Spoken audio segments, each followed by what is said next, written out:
Hello,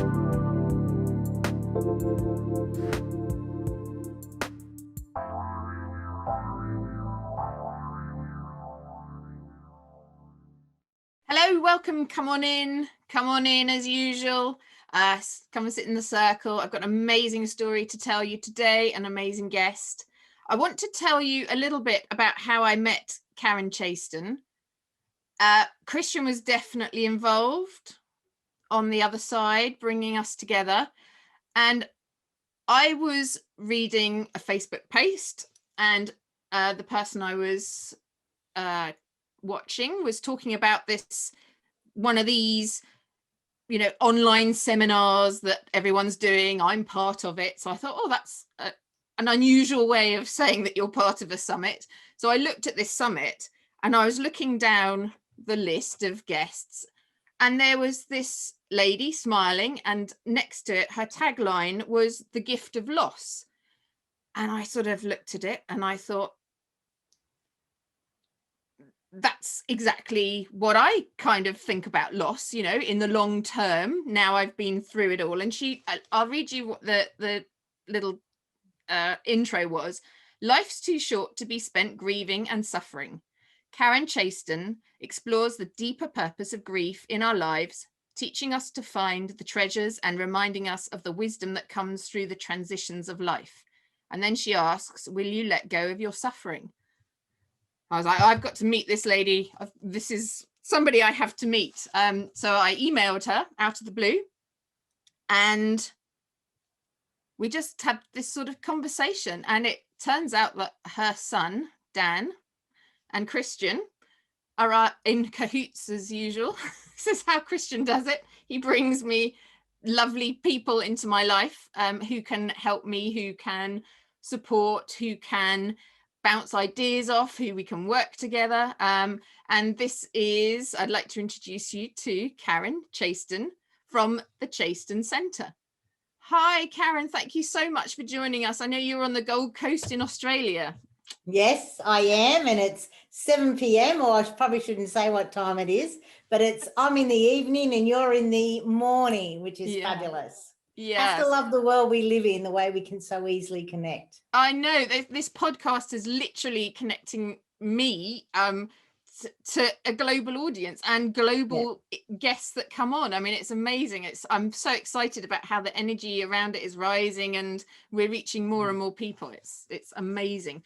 So I've sort of looked at your website, but we really wanted to keep this a really fresh conversation so that, you and myself and Dan and Christian can sort of bring in the magic and the energy into this conversation. So do you want to just sort of tell me about Dan, or where would you like to start? Well, I guess it's Dan and Christian that have really brought us together. So let's start with Dan. So in 2011, Dan was a 27-year-old young man who had been back in Australia for 2 years after being in the UK, believe it or not, traveling around and having an amazing time, as most Australians love to do. The young ones love to do their 2 years overseas and just see the world. And it's so good that he actually did that. And on this night, he actually, when he came back to Australia 2 years in 2009, he brought back an English lady with her, and she still lives in Australia 10 years later. So she's been in Australia for 12 years. So Dan went out by himself with some mates on the 10th of July, 2011. His girlfriend had gone out separately. She had a work due on. He didn't want to go to that. And then he came home late. For some reason, he left his key at home. So he rang his girlfriend and said, just leave the key out for me. He lived under our house. We were living in Sydney at the time, and he lived under our house, not like a Harry Potter under our house. He literally had like a granny flat under our house, sort of thing. And he came home. Yes, he had drunk way too much. But what happened was he walked down the back of the house, walked under, went to pick up the key. And as he bent down, he fell over, and everything did shake up inside of him. And for a long time, I thought it was the alcohol that had killed him. just the shaking up of it. But he told me it's probably about 2 years later, 3 years later, that it was actually his lungs that had failed him. And at the autopsy the next day, they had actually told us that his lungs were so bad that, you know, if he had smoked full on for say 10, 12 years, which he hadn't, he was only a social smoker, he couldn't have done a quarter of the damage that he had done to his lungs. Now, Dan is a twin, and we don't know if his lungs were like that all his life. I guess you don't sort of expect that. But he had, when he was in Scotland 2 years previously, had spent a week in hospital with pneumonia. So whether it was from that, I'm not really sure. So my husband and I woke the next morning, not realising any of this had happened. And my husband, literally, we slept in late Sunday morning, and he went out the back door to take the rubbish out, and he really quickly just called out. He was really angry, going, bloody hell, Dan's asleep, passed out at the back door, you know, really angry. But we thought he was still alive. He was lying there in the fetal position, and there was saliva coming out of his mouth. So we just thought he was unconscious. But the paramedics arrived really quickly, and they literally just said, sorry, madam, he's dead, and probably has been for several hours. Which, of course, was a huge shock. You know, we literally thought a healthy 27-year-old had gone out the night before. If I'd known that, I wouldn't have given him the $200 that I gave him to go out with, that's for sure. But, you know, and sure, you know, nearly 10 years on, we can joke about it. But at the time, I don't know how to deal with loss. You know, I was a CFO of a publicly listed company, and I knew how to do that. So that's what I did. I literally went straight back to work the day after his funeral, working more, eating more, and drinking even more. And that's, you know, isn't that what we tell people to do? Just keep busy, just give it time, everything will be all right. And of course it doesn't. It just, we go into avoidance. You know, I was working more, you know, drinking more, eating more, doing the whole lot. And the funny thing about it now, in hindsight, Dan's passing was meant to have been my wake-up call. Because what I'm doing now, how I've deep dived into loss and how I understand it, and, you know, I am a life coach who specializes in loss.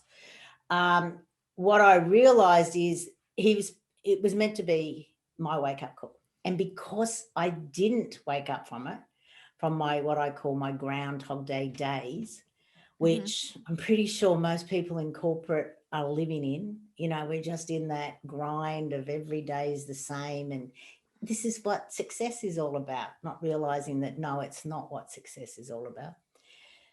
So they had to send me another loss event. So 15 months after Dan passed, the next loss came in the form of me having to choose with the company that I was working for to either go with the newly merged company, not as CFO, but doing everything you're doing now plus more, quote, quote, quote, for less money, for like 2/3 of my salary. And I was really angry. I thought, how dare you treat me like this? You know, I've got emails from you telling me I'm the oracle of the company. I set the standard on how to work and all this sort of stuff.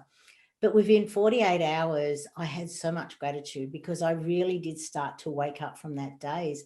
And I very quickly realized, you know what, I'm only there for the money, and I'm killing myself over this money that, if I'm honest, I'm wasting most of it just to earn it, which is that vicious cycle that so many of us get into. So, as I said, that boss, and believe it or not, his name was also Dan, he actually gave me the greatest gift you can ever give anyone else, because I chose me.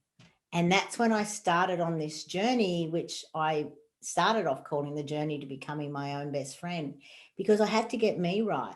Before I could help anyone else, I had to get me right. I had to deep dive into loss. I was just so driven to look for a better way to do it, because we're not doing loss very well at all. We just don't know what to do. No one knows what to say. No one wants to be around it. Everyone's sort of fearful of it.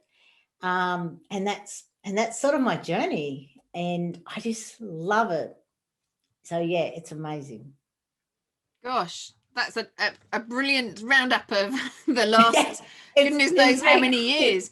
But yeah, so Yeah, like and it really it's struck me because Christian's birthday is the 7th of July, and Dan passed on oh the wow. 10th of July. And I know Christian and I spent a lot of time in Australia in our gap years as well. We were there separately, but doing similar things. And Christian was at university in Scotland at Edinburgh. So Oh wow. yeah, so I I just suspect got Dan, shivers. yeah, so I think there's plenty of connections here between the boys.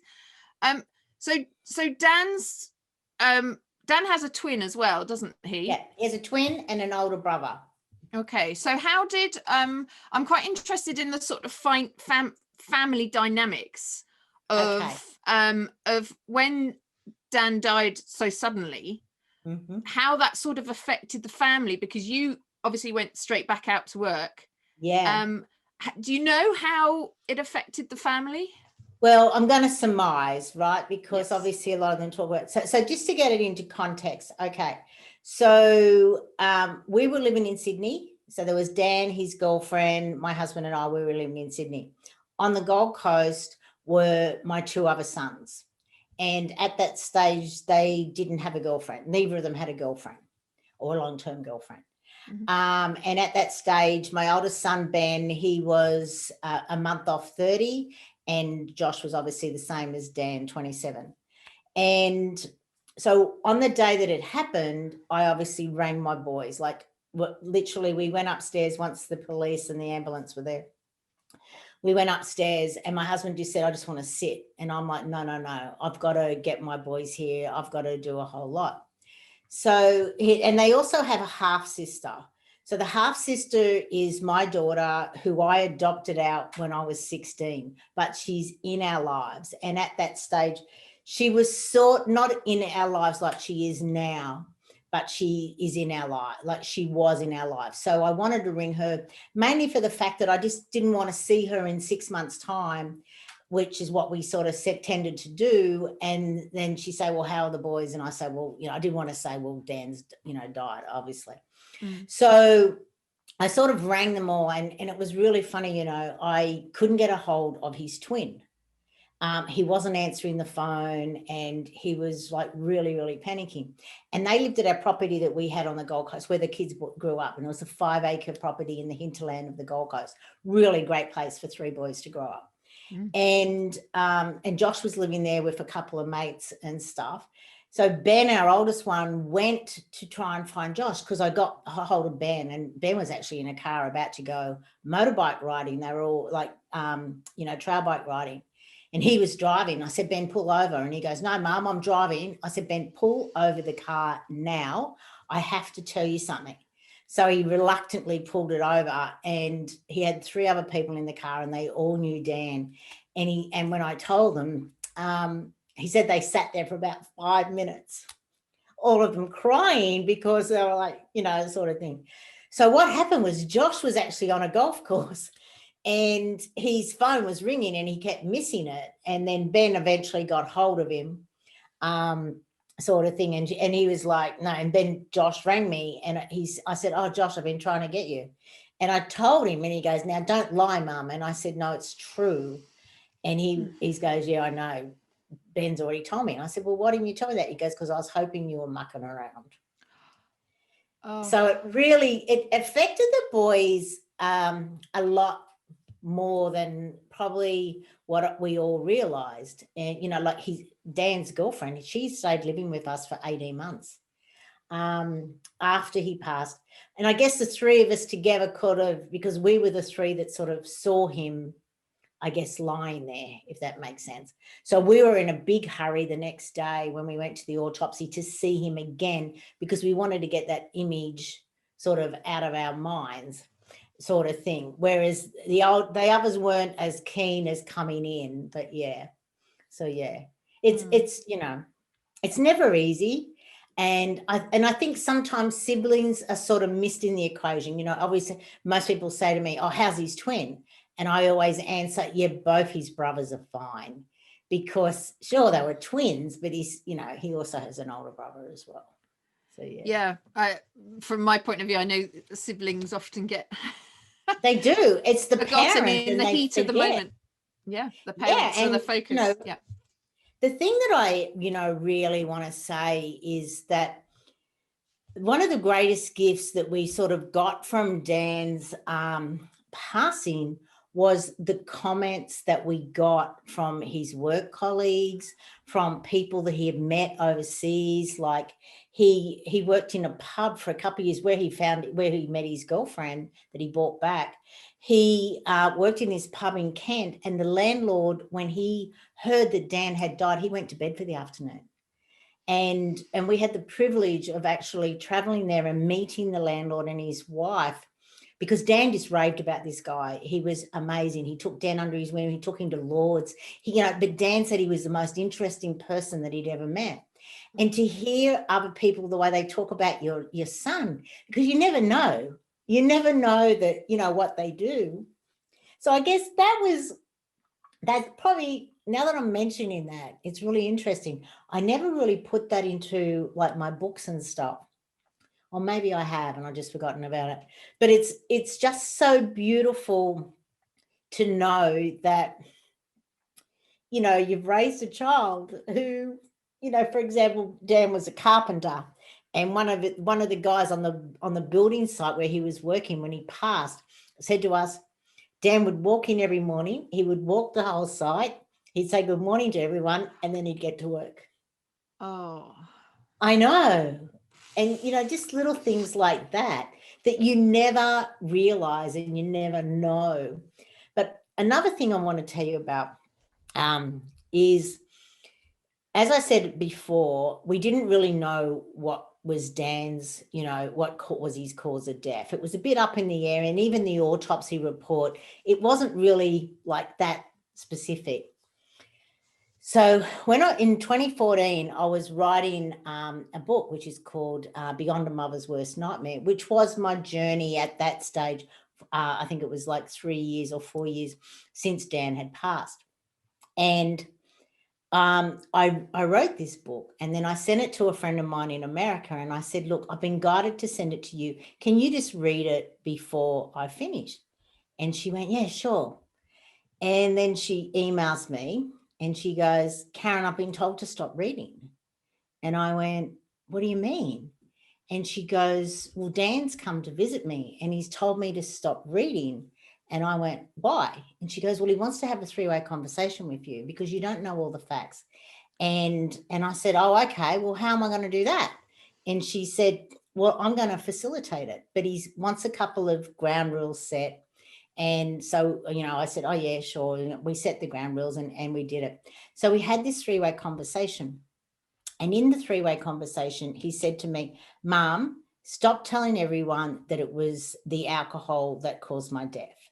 And I said, well, what was it, Dan? And he said, it was my lungs. So then I went, oh, okay, well, I didn't know that. And he goes, nah. And he said, and I said, so did you suffer? And he went, no, it wasn't too bad. He said, I said, did you know you were dying? He went, yes. So he lay there for a little while, and I went, I'm going to cry because I don't tell the story very often. I said, so I'm so sorry we were in the front bedroom and we weren't there with you. And he went, don't worry, Mum. You all still travelled, you and Dad. You were both there when I passed. Now, isn't that amazing? Because I literally went, I knew we astral travelled, but I didn't know that we actually helped our loved ones to pass while we're in our sleep. And it was just so comforting. And I know probably a lot of your viewers are going to go, that's just way too weird. But you know what? It's not weird. It's so comforting to think that, so many times you go, oh, I should have been there, or I should have done this, and why? But when you realize that you actually are there and you're actually traveling to see them when you sleep at night, sure, you may not consciously remember, but unconsciously you do know that you are with your loved ones and they're with you. And, that's why I do what I do, because so many people get caught up in the what if, why didn't I, and they have all these regrets. Whereas it's like, no, everything is as it's meant to be. And that's why I call my whole programs the gift of loss. And the gift isn't in the actual loss of man. Like, there was no gift in Dan dying. The gift came in who I became because of him dying. And it's all about you, and it's all about your life. And sure, people will come into it and people will go, and it's really sad to lose your loved ones. But when you know that you are going to be greeted by them when you actually move into the next realm and go into your next adventure, it really does make life a lot easier. And like, I don't fear death. I just go, oh, well, I'm just going to leave everyone here, and I'm going to leave my body behind, and, you know, anything else that I've accumulated. And then I just go off and I get greeted and I have a party, and then I do my life. If that all makes sense. Yeah. The astral travel, I mean, our audience are open-minded, you know. I've been talking about all these things for ages, so they're used to it. But the astral travel, I astral traveled to Christian when he was ill, before he actually died.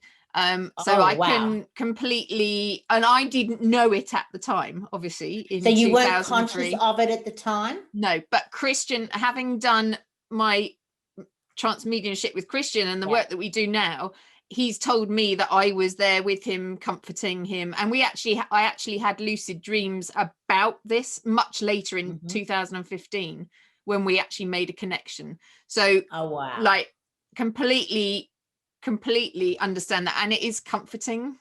It is. Yeah, it is, isn't it? Yeah, absolutely. It's so comforting, you know, like, especially when it was like, oh my God, you're at the back on the cement, literally at our back door, dying. We're in the front, fast asleep.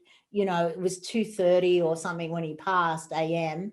So it was literally like, oh my God, that's so comforting.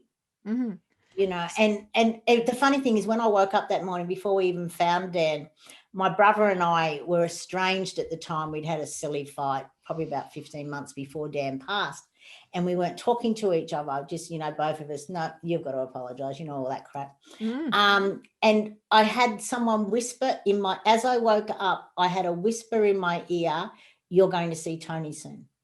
Oh, I've got chills. Yeah. Like massive. And I literally was like, oh, not sure how that's going to happen, but okay. You know, and it was just literally like that. And it was just a fleeting thing that came in like that, and then just so went. So I know it was him. So you did. And then I see my brother, 4 days later, obviously, at his funeral. So, yeah. And have you managed to sort out your relationship with your brother? Yeah. Perfect. Yeah. So if we can go right. Another gift. So, exactly. I have it with the clients. I have a lot of that. You know, their loved ones saying, like, you need to sort this relationship out, or you need to anyway, that's another subject. But if we go back to when you, like, literally after the funeral, going straight back to work for you. You were just saying, like, the grief, you didn't know how to handle it, didn't know what to do, so you just sort of threw yourself back into what you knew. Well, I knew how to do that. I knew how to be a CFO. I didn't know how to be a grieving mother, didn't want to be a grieving mother. Like, you know, this is it. You just, your whole concept and your whole, because we've never really been taught how to deal with loss, right? Which is what I am trying to, I'm not going to say trying, that's not a very good word. That's what I'm doing, is I'm helping people to find a better way. And I literally, so Dan passed on the Sunday morning. On the Tuesday, I literally went into work. His funeral was a Friday. I literally went into work just to clean up a couple of things. But I remember saying to myself, I'm going in there so everyone can just say, I'm sorry, and get over it, and they never have to say it again, which was totally ridiculous. But that was my way of thinking. I just want to get all of that over with. And it, you know, and of course, you know, it's ridiculous how you try and control things like that, where there is no control. So then you had the job kind of, and that was your moment of, okay, so talk me through that. What was your moment of something's got to give here? When I you mean when I was made redundant, when I chose redundancy? So, you know, it was just, I was so angry. Like, but I was already starting to think, like, the guy who was going to be my boss, how old was I? I was probably about 54 at that stage. And I was literally thinking, I'm at an age where I am so sick and tired of people taking credit for my work, people being paid extra for my work. I was a CFO, so I was being paid for my work, and I had, and I'm not even going to say the recognition for it, but I just knew that what I did was, everyone was aware Karen did that. And it wasn't about the glory of Karen did it. It was just a fair exchange. I do the work, you recognize I do the work, and you pay me for it. Thank you. Whereas in my previous roles, and I'm pretty sure, and this happens to women a lot, but it also happens to men too, you have your boss, taking credit for the work that you do, taking the bigger salary than what you do. And I just thought, I'm at a stage in my life where it's just not going to happen anymore. So even before they gave me my contract, I was starting to think they're picking my brains. I really don't know if I really even want to be here after it. Things are going to change. I will have literally no say in the way, things will be handled. So I was already thinking, maybe. And then that's why I say they really did give me the gift of giving me a contract with 2/3 of my salary in there. And as I said, I was angry. I was really angry for probably about 48 hours. I was like, how dare they treat me like this? Who do they think I am? But then I very quickly started to really start to go into me, which, as we know, that's where all your answers are. I don't know why we don't look there. We're looking everywhere else except for there most of the time. And I started to get that, Dan passed, nothing happened. Are you seriously going to, if you take this job, you will be dead within 5 years. It's going to eat you from the inside out. I was aware even then that stress causes cancer, and I just knew that it would cause something, whether it was a heart attack, a stroke, type 2 diabetes, who knows. And I literally was like, it's going to eat you from the inside out, and you're going to have to keep your mouth shut. And, and you're not going to be able to keep your mouth shut, and you'll be on less money, and it'll be this and it was us. And it's like, I'm at a stage in my life that I really don't want this. So it became a really, really easy decision in the fact that when I went to work on the Monday, all I did was make a whole lot of phone calls to employment lawyers and stuff like that to make sure that if I said no to this contract, I still got my redundancy, because that was really important. Because my contract, it was 6 months redundancy. So I really wanted to make sure I got paid all of that. And it did. And then I resigned, and they were, my boss was, I can't believe you resigned.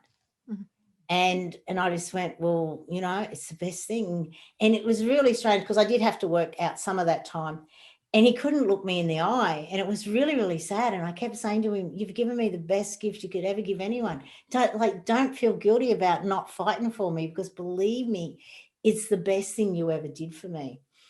And that's when I knew, and I knew really, really quickly, that I wasn't going to be an accountant in the way that I had been an accountant. I knew I was going to do something different. I had no idea what it was going to be, but I just knew that it was like I had just turned a new page in my book of life. Well, that sounds very poetic, doesn't it? Did you know at that time? So you have an idea that something big is going to happen. Were you talking to Dan at that point? What was your sort of relationship? No, not like I do now. And look, I get more feelings, and he drops ideas into my head. So I've always been quite spiritual. Like, I went to my first reading when I was like 21. I was brought up Catholic, and I sort of knew, no, that's not right, but it does have some elements of it. So I did always believe in a higher being and all those sort of things. So when, so 2001, one of my sisters, I grew up in a large family. So there's 7 children, 6 girls, and then the boy's the baby. And yes, he is the golden child. And so I'm the 3rd eldest, and my sister, who's like a couple of years older than me, her and I are quite spiritual in our beliefs and always have been, where the rest of the family aren't so much. But she read this book, which was Sylvia Browne's Life on the Other Side. And I read it in 2001. And that was my very, very first, what I call knowing book. which is, as I read it, I've never heard this before, but I know it's right. You know, every single page, everything about it. And then when Dan passed in so unexpectedly, a lot of people weren't coping with it. So I actually bought 10 copies of that book and I handed it out to the people. I said, read this. It's like we've got like a little insight into what Dan's going through at this time, which was amazing, absolutely amazing. And so that was sort of my first thing, like, and I knew he was with me, but I thought I had to wait 6 months before I could go for him. Whereas now I know that they can talk to you as soon as they die, or whereas I just thought it was a time thing. And this was 2011. So I wasn't as aware as what I am now. So when I had my 6 month reading, I did it with a lady, her name's called Georgina Walker. And she's quite a well-known medium and psychic in Sydney. She's on like one of the radio stations, one of the big ones. And anyway, so I went to her. The reading was so amazing and so graphic that she actually said to me, Karen, I'm writing my 3rd book. And believe it or not, it's been delayed for some reason, obviously, for you to be able to write a chapter of your reading. And she wrote a chapter on this reading, and it was just so amazing. Everything that he said was just so spot on. I could relate to everything that she said. Like he said, he went, I'm going camping at Easter and I'm going to win. And she goes, and I went, yeah, I know what that means. And what it was, just very quickly, so that your listeners can actually know. So the year before Dan passed, at Easter, my husband and the 3 boys were going to go to Peru, and they were going to do the Inca Trail. But they left it too late to book, and they said, okay, we'll all go next year. So then when Dan passed, they said, oh, what are we going to do? And we went, still go. I said, look, Dan will be with you. So Dan went, that's what he was referring to. I'm going camping at Easter. And that's exactly where they were. They were camping at Easter. He did appear a couple of times to them. He appeared to my husband and Ben, not to Josh. But then I've heard that Josh blocks him because it's too painful, which makes sense. So it was just that was one of them. And there was she just kept flying them at us, all of these, everything he said. I went, yeah, I can relate to that. I can relate to that. So much so that he actually said, because obviously he's a twin, so he's always shared his birthday. So he said, and Josh jokingly, I can't remember if it was the day that he died or the next day, just to ease the situation, Josh goes, well, on a brighter side, I get double presents now, you know, just trying to ease the sort of tension in the room. And we all just went, huh. And Dan, 6 months later, he goes, Josh can have the double presents, but I still want my cake. And Georgina just looked at me and she went, just get him a little cupcake with a candle. And she went, oh, no, he wants a proper cake. So every year on his birthday, we give him a cake. And we sing happy birthday to him and we do all of that. So it was just an amazing reading. And it is in her book, the whole story, the whole things that he came up with.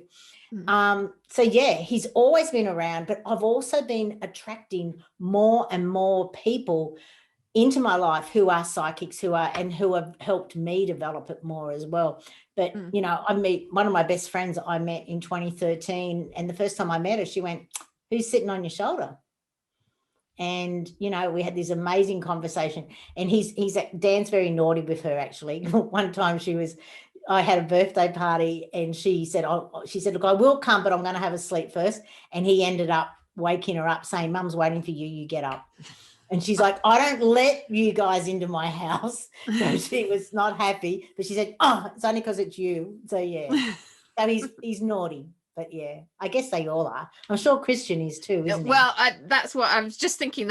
As you were saying that, like with Christian, where you were talking about Dan going into the work site, into the building site, saying hello to everybody, walking around. That's exactly what Christian would have done. And that cheekiness, that's definitely they're very well matched. And they were the same age. They were both 27 when they passed over.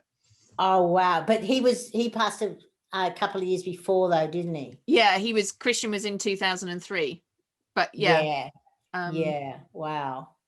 But the so same 2003. So what's that? He was born in what? 75.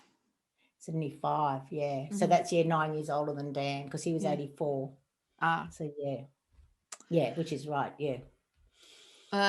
So now you now communicate with Dan?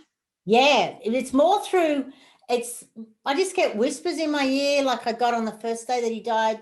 I get, obviously I have a lot of people around me as well who tell me things.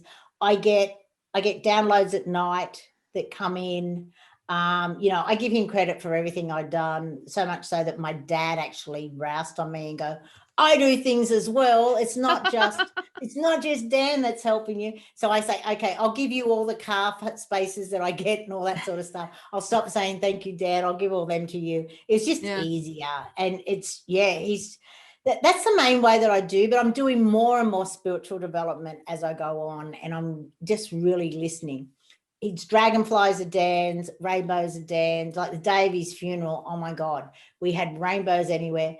And the amount of people either going to the wake or from the wake, I reckon that because we would have had over 100 people there, but and I reckon half of them saw Dan number plates, license plates, either to the wake or from the wake.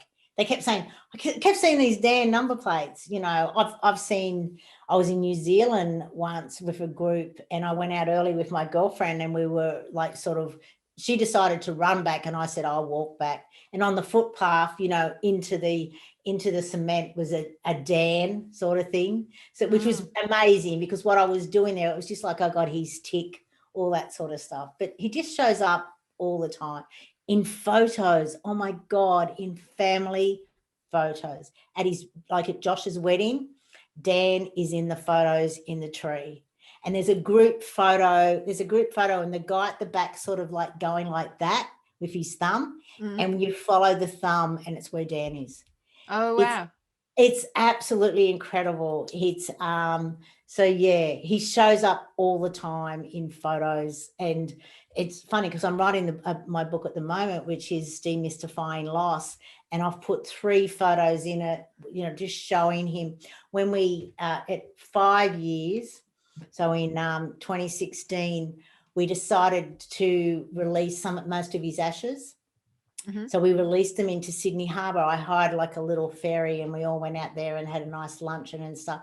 And then we released them. And then there was a photo taken by one of my friends, and the next day there's Dan's face just near where we in the water, which is incredible. Oh, wow. It's amazing, isn't it, how each sort of spirit energy finds a way to make themselves known. It's all very individual, and it's individual for you. And once you've got that connection, once you realize it, it's like, whoa, the whole thing blows open. Yeah. Especially when you're about to do something that you haven't done before, and it's a little bit outside of your comfort zone. It's amazing how much they turn up. He turns up then as dragonflies, unbelievably so. And it's just like, oh my God.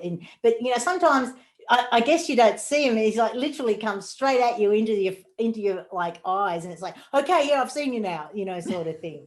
But it is just incredible. And Josh has now got a little son, little Raphael, who will be 2 in a couple of in May, early May, and I just know that he was here one night, and his parents were out, and we put him to bed, and then we went in the next door to make the bed up for his parents when they came back, and he's talking away.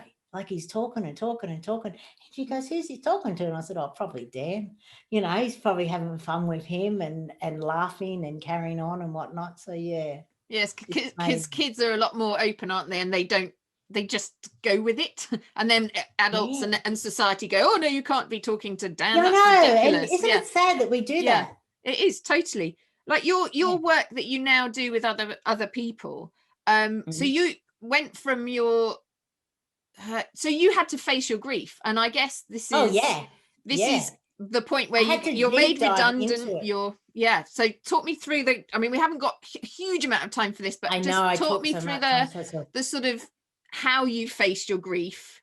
So how I faced it was to avoid it, like most of us do, for a very, very long time. I'm fine. I've made a lot of silly decisions in that first year, 18 months, but that's okay.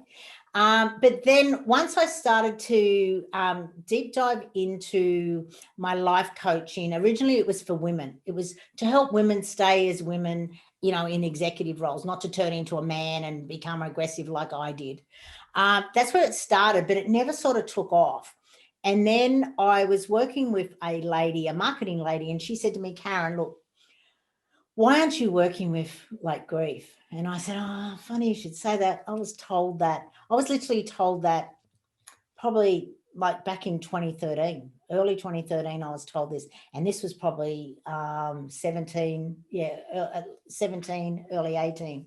And I was literally like, yeah, I was told that early on, but I was like, no, I don't want to be around those people. They're too sad. I'm not like that.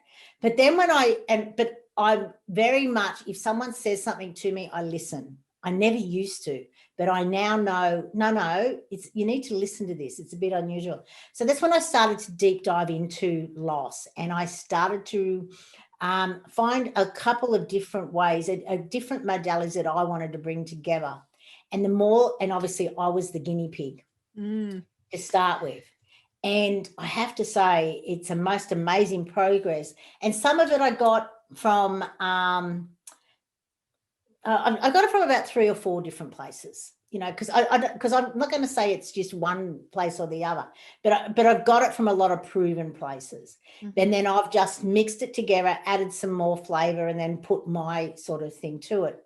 Mm-hmm. So the gift of loss process that I have, it's a 5-step process. So the first one is to stop. Right? We don't stop. We just keep going. That if you look back at the pandemic, it was stop. You got to stop. You got to stop being busy. Nothing is going to happen until you stop. And you got to start to do that deep dive. And of course, the stopping is all about you actually going, okay, this has happened. What does it mean for me now and moving forward? Until you stop, you can never answer that question, because you're avoiding it. And we're so good at avoidance. Like, seriously, just look at the alcohol industry, the pharmaceutical industry, the suicide rate. We don't know how to do it. So the first step in my gift of loss is to stop. The second is to accept. And this is where you take responsibility for your part in whatever has happened. Now, there's over 40 different loss events. So it's not just death of a loved one. It could be a divorce, a job loss, your health, your wealth, your pets, come back to the pandemic, loss of freedom, loss of choice, loss of status, changing work conditions, changing recreational, changing, social activities, all of these things. That's just some of them, and it's like when you look at it, you go, oh my God. And most people don't realize that some of these are loss. But when it happens to you, because you don't realize this is a grieving situation, you start with what's wrong with me? Why can't I get over this? It's because you're not doing the grief process of actually stopping, accepting. And then the third step is to identify. And the identify is where you deep dive into all of this undelivered communication in this relationship. So in every relationship, there's 2 people, but there's 3 components. There's the physical, the way you hang out together, the things you do, the way you touch each other, the things you say. Then there's the emotional, and that's all encompassing of all of your feelings, the good, the bad, the glad, and the sad. And then the third component is the spiritual. It's the intangible. You're connected. You don't understand why you're so instantly connected to this person, place, or thing. When the loss event occurs, all that you lose is the physical relationship. The emotional and the spiritual goes on forever. But it's the emotional relationship, because we don't know how to deal with it. And we don't allow the emotions to do what they're designed to do, to come in and move out. Energy, emotion. Your emotions are your friends. They're actually giving you a message. You need to heal this. Like, you need to heal the fact that you didn't do this when you were meant to, or you didn't say this, or you didn't take this trip. You need to forgive. You need to apologize. You need to forgive, and you need to acknowledge. And that's what that identify is all about, is to identify all of those things that are from this relationship. Now, If it's a relationship, it could be your whole life relationship, like with your parents, or it could be a friend that you've only known for 2 years. But it's about deep diving into the length of that relationship and figuring out what are all of those things that you want to bring into that thing. And then you complete the relationship by delivering this amazing communication, never to the person if they're alive, but you deliver it to someone out loud. And then the fifth step is to pivot. And that's where you do the amazing thing of actually going, right, this is where I am and this is where I want to be. So what are the action steps, the skills? What do I need to learn? How do I need to grow to get from where I am today to where I want to be? Not just in your life, but in every single area of your life, because there's a different action step for all of them. And that's my gift to loss process, which I just so love. So you've worked through, I mean, it's a lot like the process I use with clients as well. It's like that is the process that I had to go through. That was the process I was shown, which with Christian. And so you had to experience it. Yeah, I had to do it. And while you're and the thing about it is, even, and you probably found exactly the same thing, Hannah, that when you look at your loss event history, like everything that's happened, you know, we're all going to have multiple loss events. And when you look at it before you just say, well, this is the first one I want to work on, you know, I had to go back, and the first one I actually worked on was the relationship that to the baby that I gave up at 16. That was my first relationship that I felt I required to heal first. Then I did my dad. Then I did my mum, but my mum's still alive. And then I did Dan. So you would think, well, you do Dan first, but no. And then I did the relationship with the adult daughter. But once I did the baby that I gave up, that helped the relationship with the adult daughter. Because, you know, obviously we're all energetically connected, but it's about figuring out, because when you look at it, you go, oh, wow, it's because of this. You know, I worked with a lady who thought she was coming to me for her divorce, but after the process, she went, I've got to heal that relationship with my mother first, because she loved me, but never in the way that I wanted to be loved. And because I went looking for that love, I made not so ideal choices for my 30 years. She was 50 at the time. So that's, you know, and that's where she went, I've got to heal all that first. And that's what I love about it, because once you heal it, obviously you can then stop the pattern of repeating it. Because you've got the message and you've got the understanding.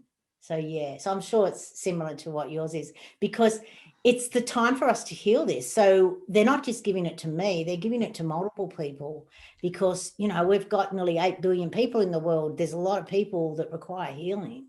And it's exactly this time where you and I have been connected, and like this podcast is collecting a lot of other people as well. Yes. And it is the time to learn how to deal with grief, how to build a grief ritual that we can all work to. You know, we are all going to have these losses. That is it. We're all going to have it. And we're going to keep getting them.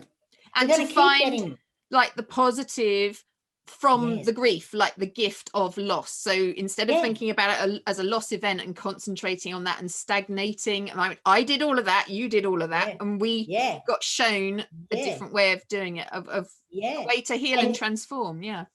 And well, we live in a world of duality. So you can't have, you know, dark without light. You can't have bad without good. So you know, we focus on the negative, where it says, no, there is some positive here. Sure, it may be a little thing down here, but the more you focus on that little thing down here, the more that you can start to expand it and get to gratitude. And because at the end of the day, it's love and gratitude. And that's, you know, love, joy, gratitude, all those amazing vibrations. And then it affects everybody. So it's not just for you, is it? It affects your family, your community, and boom, boom, boom. It goes the whole world. We're so connected. It's a ripple effect. And that's why I've taken, you know, for a long time, I ignored my CFO skills, you know, my accounting skills, all that sort of stuff. But now in the last, probably last 6 to 8 months, I've started to bring it back together, and I've created what's called the People and Profits Connection. And you know, into businesses to say, do you know what? You want your people to rock up each and every day. You want them to be productive. You want them to be one-dimensional, and you want them just to do the work and go home. Mm-hmm. It's not going to happen. We're not one-dimensional. We're three-dimensional. They all have all of these losses going on in their life. They're drinking too much. They're doing all of these sort of unhealthy habits just to get through the day. How about, and it's not a therapy session, how about we actually assist your people to actually see things from a different perspective so that they can actually come to work the way you would like them to. Then they can go home, and they'll go home to a better home, and they won't be staying out all night drinking and all these sort of things. So it's just starting to sort of, you know, get into places where they're going, you're right. We do need to look at things differently. And I'm not putting them on the couch, and I'm not doing a whole lot of all that sort of stuff, but I'm helping people to deep dive into themselves. And that's so if anyone sort of wants to know more about you, because we're just about to run out of time, have you got a website? No, it's been a complete joy. Have you got a website that you can direct people to? Just go to the ChastonCentre.com. Obviously, you can see Chaston behind me. So it's just literally the Chaston Centre, CENTRE for the Americans. It's RE.com. And so just reach out to me. There's books to download. You can click on all of the different places. It'll take you all over the place. So well, thank you so much for joining us, Karen and Dan and Christian, and you know, they're all there.